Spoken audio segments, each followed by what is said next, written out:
성경은 내용이 어려운 것이 아니라 방법, 그러니까 아는 그 도구가 어렵습니다는 것에 대해서 이 시간에 살펴보도록 하겠습니다. 왜 그렇게 되었냐는 거죠. 우리는 성경이 너무 어렵다는 말을 자주 하죠. 어렵습니다. 그러면 그 이유에 대해서 한번 알아야지 우리도 뭔가 대처를 할 거라는 거.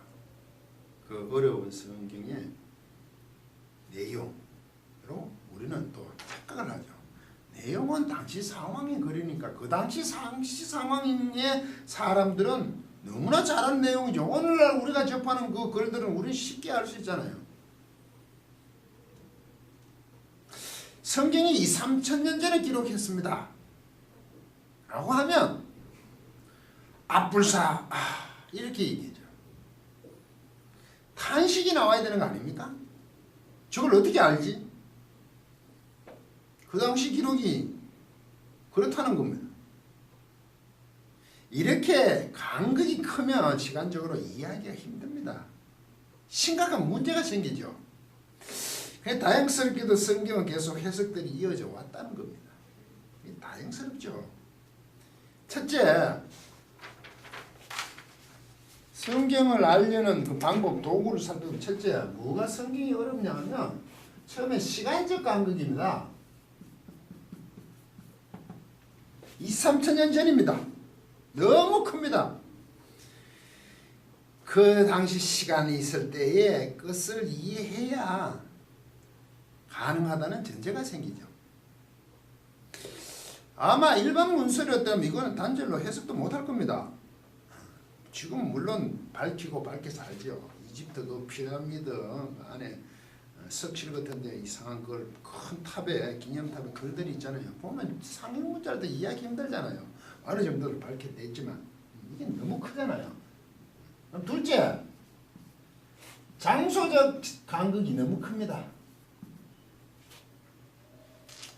성경이 기록된 곳과 가나안, 팔레스타인, 우리가 있는 이곳 사이에는 거리가 너무 멉니다. 그러니까 삶에 엄청난 차이가 있죠. 달라도 너무 다릅니다.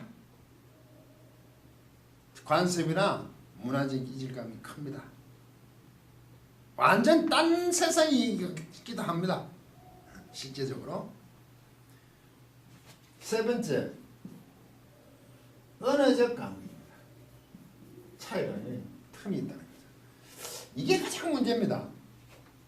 시간과 장소와 언어적 간극이 차이점이 엄청나다는 것을 인식을 해야 되는 거죠. 이것은 말이죠. 방법의 문제에 해당되는 겁니다. 내용이 우리가 보는 내용이 그렇지만 그 내용은 그 당시 사람에게 단순하지만 이런 간극 때문에 오늘날 우리가 보기엔 그 성경이 어렵게 느껴지는 거죠. 이걸 극복하면 당시 사람들 상태로 돌아가면 그 당시처럼 본다 이 말이죠. 지금 제가 얘기하는 거는 이해하시겠습니까? 이것을 우리는 언어와 역사와 문화의 차이라고 합니다. 성경을 연구하고 우리가 성경을 읽을 때 알아야 되는 것은 이것을 어느 정도 극복이 돼야 된단 말이죠. 그래서 이 방법이 어렵다는 거죠. 이것에 대한 이해 없이 성경을 막 읽는다는 것은 지루할 수밖에 없는 거죠. 이해가 되지 않잖아요.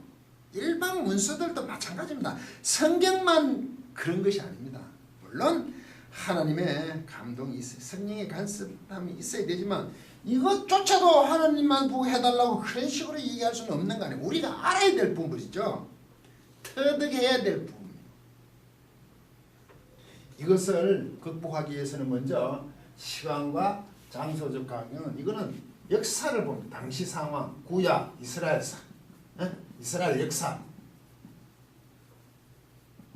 신약, 배경사, 뭐 그렇지 로마 시대 뭐냐, 그 당시 보면 좀 짧으니까 그것을 쭉 읽어보면 돼요. 책을 조금만 읽으면 이건 좀 알 수 있습니다. 우리가 고려 시대에 어떤 배경이냐 그런 것은 책을 좀 보면 알 수 있어요. 문제는 이겁니다. 언어적 간극입니다. 이게 어렵습니다. 이 방법과 그 도구가 전부 이 문제에 해당이 되는 겁니다. 이것은 구약은 잘 아시죠? 히브리어로 기록합니다. 신약은 헬라어로. 잘하죠. 이 번역입니다. 이것도 고대입니다. 고대. 헬라어도 헬라어지만 이거 옛날 언어입니다. 사어라 그러죠. 사 죽었어. 없어. 지금 사용하지 않아요. 그런데 계속 해석해 놓으니까 맞추어서 찾아낸 거죠. 이것을 습득해야 됩니다. 방법을 습득해야 돼. 이게 어렵다고요. 이 로마 제국이 신약 헬라어를 쓸 때는 당시에 로마 제국이 워낙 방대해서 공용어가 몇 개가 있었는데 지금 성경이 기록된 것은 지중해 중심의 그 가나안 땅에 통용되었던 언어인 코이네라 그러죠. 이걸 코이네 방언이라 그러죠. 코이네틱이라 코이네 헬라어라 그러죠. 이걸 코이네로 되게 신약 성경 앞에 코이네. 옛날 언어 사용하지 않습니다. 우리가 여기 오면 우리가 영어에 대한 트라우마가 있지 않습니까? 머리가 아프기 시작하죠. 그런데 이 구약 히브리어는 고대기 때문에 이게 단순합니다. 옛날 언어가 발달될 수가 없지. 단순합니다. 생긴 것이 꼭 상형문자같이 생겼죠. 정의가지 않습니다. 거의 다 히브리어는요. 한 동사를 가지고요. 7가지로 확장해서 사용합니다. 단순형은 칼이다, 니팔이다, 강조인 피엘포알, 히트팔, 사역형 히피로팔. 뜻이 넓어지면서 각각 동사가 되고 미완료태, 완료태, 명령이 다 되면서 심지어는 또 독립처럼 움직입니다. 이게 확장성이죠. 히브리인데 사고를 알 수 있어요. 하나를 주고 확장해서 그걸 각각 또 기본형처럼 사용하는 이런 놀라운 그런 지혜들. 그리고 히브리어는 알렙, 아이 확장성이 있다. 단순하지만 이건 확장성이 있다. 이게 확장성이 있어가 단어 하나는 좋은데 너무 많이 넓어져 그게 또 어렵죠. 둘째는요 불규칙입니다. 동사. 알렙, 아인, 헤, 헤트레시, 레시하고 요드, 바브, 눈. 이 하나 둘 셋 넷 다 8문자 8문자. 이 8개 문자가 문제입니다. 소리를 제대로 내지 않는 아니면 동화되는 약문자, 위크버블이 약문자가 들어있습니다. 근데 히브리어 동사는 3개를 그려줬습니다. 만약에 따바른 같으면 이렇게 했습니다. 따바른 하나 둘 3개로 됐습니다. 그런데 23개 22개 아니면 23개 중에 8개 중에 하나가 안 들어가는 동사 거의 없습니다. 해당 안 될 수도 있지만 그러면 이게 얼마나 불규칙 변화가 심각한지. 그래서 기절할 정도죠. 여기서 이제 포기를 하게 되죠. 그런데 이 헬라어는 굉장히 정교합니다. 너무 정교해서 탈입니다. 이렇게 정교한 신약 헬라어, 신약 성경 말씀인데 왜 우리나라는 이상한 주장들이 많을까요? 이걸 안 했기 때문이죠. 너무 분명하게 드러나는데 정교하다는 것은 변화표가 엄청 많다는 겁니다. 변화도 정교하게 엄청 변화표를 가지고 있다는 거죠. 이게 너무 변화표가 많으니까 영어는 이 변화표를 막 없애고 문장을 만들 때 위치 앞표만 주고 뒤에 동사 뒤에 오면 목적이 이렇게 막 바꿔버렸죠. 하도 많으니까. 영어를 하신 분들은 이게 영어의 조상격이니까 많이 도움이 됩니다만 이 헬라어를 보면 너무 많아서 여기서도 지쳐버립니다. 그러면 이거는 불규칙과 그죠? 확장성 때문에 지치고 그리고 아주 옛날 애이기 때문에 우리 뭡니까 다양하진 않지만 여기서 이거는 너무 많아서 정교해서 문제고 이래서 안 하고 저래서 뭐 머리 아프지 않습니까? 벌써 이거 방법을 취득해야 된다. 이걸 알면 들어가면 이제 쉬워지죠. 왜? 그 당시 수준을 볼 수 있는 어느 정도의 도구가 있었잖아요. 그러면 이 성도가 이 두 개를 습득해야 되냐고요? 습득할 필요가 없죠. 왜 성도가 이걸 습득을 합니까? 그런데 반드시 이것은 아셔야 됩니다. 이 어느 정도 내용을 알고 언어에 대한 부분도 히브리어가 어떻게 생겼다. 그거 개념이라 그러죠. 완료태가 동작이 일어났구나. 미완료태는 동작이 계속되는구나. 그런 의미들이 있죠. 어떻게 표현하느냐. 그리고 히브리어는 시간 개념이 없습니다. 옛날에서 그게 어렵습니다. 그래서 완료태는 우리말 해석할 때 전부 과거로 하고 미완료태는 미래로 해석을 하고 번역을 해놨지만 사실 그건 과거 단어고 미래도 아닙니다. 동작이 끝났느냐 안 끝났느냐 얘기입니다. 그런 얘기를 분사가 뭐다 그런 설명들을 쭉 들으시면 됩니다. 문법을. 제가 문법 올려놓는 건 전부 그런 구조 원리로 그런 식으로 해놨죠. 그걸 다 암기하고 이게 프로그램 하나의 프로그램이 돼서 로직이 되어서 머리에 돌아가려고 하면 엄청난 고생을 해야 되겠죠. 그거는 신학을 공부하는 사람들이 하는 거지 성도가 할 이유가 있죠.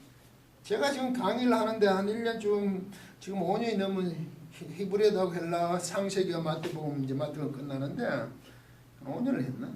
몇 년을 했습니다. 히브리 헬라 하나도 읽을 줄 모릅니다. 강의를 듣는 사람이. 그런데 제가 그걸 두고 설명을 해주죠. 이건 완료되다 미완료되다. 헬라에서는 이거는 직설법이다. 그 뜻을 아니까 이런 뜻. 그 뜻만 알면 되는 거죠. 그걸 왜 해야 됩니까? 아예 읽을 생각도 안 합니다. 이런 의미에서 개념만 아시면 돼요. 아 저게 무슨 말이다. 그러면 이걸 보시려면 그런 책을 봐요. 연구서들의 책들이 많습니다. 보통 학위 논문을 책자와 잘 다듬어서 책으로 만들어 놓거든요. 원어를 많이 쓴 거. 그런 걸 보시면 좋습니다. 개념을 하면 그게 무슨 말인지 다 알아듣습니다. 이거 PL형이다. 아 강조농동이 그런 뜻을 알지가 PL형이 무슨 니 팔이 내 팔형이냐 니 팔이나 내 팔이냐 이런 얘기를 하면 안 되죠. 칼 그러니까 뭐 코리아 에어라인 줄 이러면 안 되죠. 그 사람들 그런 설명을 그 정도만 알아들으시면 됩니다. 인터넷도 동영상이 많은데 정말 선택을 잘 하셔야 돼요. 문법을 쫙 내려놓는 거는요. 50개 100개 는 그건 알 수가 없습니다. 설명을 하자면 그렇다는 겁니다. 그게 내 머리에 들어가서 유기적으로 논다? 택도 없는 소리죠. 이 개념이 뭐다? 접속사로 쓰는 것 이것은 우린 관계대명사지만 아세레가 히브리어에서 연결합니다. 이게 중요한 겁니다. 너무 제가 좀 흥분했네요. 그런데 요사이 이단들이 이런 것을 계속 히브리어 헬라를 한다고 희곡을 하죠. 원어로 포장합니다. 우리말로 주장하니까 한계가 와서 우리말 성경을 사람들이 자꾸 읽으니까 원어가 이랬습니다. 원어는 또 모르잖아요. 자기도 몰라요. 그러면서 이런 거 있다고 엘로힘이 복수해라고 하나님이 두 분이래. 아버지 남자 제정신은 이건 장어명 단수입니다. 동사가 단수인데 그걸 둘이라고 이해할 수 있잖아요. 복수니까. 근데 모르는 사람 보면 개념도 없는 사람들 보면 와 그런가 보다 그러잖아. 기존에 들어보지도 못했다니까. 심하다. 이건 말도 안 되는 소리들 합니다. 그런 것을 조심하시면 문제가 없죠. 개념 설명에 대한 문법을 조금만 보시면 이게 말도 안 되는 이단인지 금방 판독할 수 있는데 이것을 하고 하지 않았다면 그건 이제 넘어가는 거죠. 처음에는 조금 어렵게 느껴집니다. 근데 한참 들으시면 너무나 분명하고 좋다고 이해해요. 원문을 두고 제가 자꾸 원문을 쓰는 게 깔끔합니다. 거기서부터 출발하거든요. 그런데 해석이 있는 건 누구는 이런 주장 하다 보면 그랬어. 다 좋은 거예요. 그 중에 하나. 기준을 모르니까 본인도 택하지를 못하니까 나열합니다. 어떤 사람은 칼 루이스는 육상 선생님이니까 C.S. 루이스는 이런 주장을 했답니다. 칼빈이 이렇게 왜 하라고요? 안 그러면 자기 필요한 거 종량하게 자기한테 맞는 것만 가져가고 말도 안 되는 소리를. 그래서 누구는 이렇다 누구는 이렇다 이렇게 하는 사람 저는 아예 보지도 않습니다. 그렇게 얘기하면서 저는 이랬습니다. 결론을 내일만 모르는데 그것으로 가버립니다. 그 사람 공부 안 한 겁니다. 남 얘기만 하고 있잖아요. 자기 신학이 없잖아요. 그래서 정답을 모르니까 이런 주장 저런 이런 주장 저런 주장이 있을 수 있지만 그 안에 틀린 주장이 있다는 것을 명심해야 됩니다. 모든 사람이 얘기했던 그게 다 주장입니까? 틀린지 안 틀린지 어떻게 할까요? 성경 원문을 아는 사람이 이거는 아니야 하고 기준점을 내릴 수가 있는데 그것을 모르면 다 알다고 생각해. 이름이 있으니까. 그리고 필요한 거를 가져와서 우리나라에서 막 그럽니다. 그쪽에서는 인정도 못 받는 사람인데 말도 안 되는 소리거든요 그게. 근데 막 우리나라에서 와 그러니까 잘 될 것 같거든요. 복도 받을 것 같고. 끝도 없이 혼란스럽게 그 사람 머리 아프게만 하는 거죠. 설교도 마찬가지입니다. 그래서 온갖 끝을 가득 썼죠. 여러분 설교를 듣고 성경 본문을 기억한 적이 몇 번 있습니까? 어려운 것은 전문가하는 사람, 목사님이나 신학자들에 맡기고 개념만 얘기하여 그 자기 것으로 만든 것을 그것을 알아들으면 되고 그런 설교 동영상과 그런 책들을 자꾸 봐야 수준이 높아지지 않겠습니까? 매일 초등학문 그런 거 그야말로 유치한 어떤 아주 기본적인 걸 가지고 신앙생활을 30년 몇 년 평생을 했는데 그걸만 가지고 계속 하니까 자기 스스로도 정신을 못 차린 거죠. 초등학문에 머물러 있다는 거죠. 조금만 신경 써서 시간과 노력을 기울이면 관심을 가지시면 성경에 자꾸 감동을 요구하지 않게 되고 하나님이 일하심이 얼마나 놀랍고 정확한 것을 알므로 통하여서 감동하는 그런 수준에 이르시기를 부탁드리겠습니다. 강의 끝까지 들어주셔서 고맙습니다.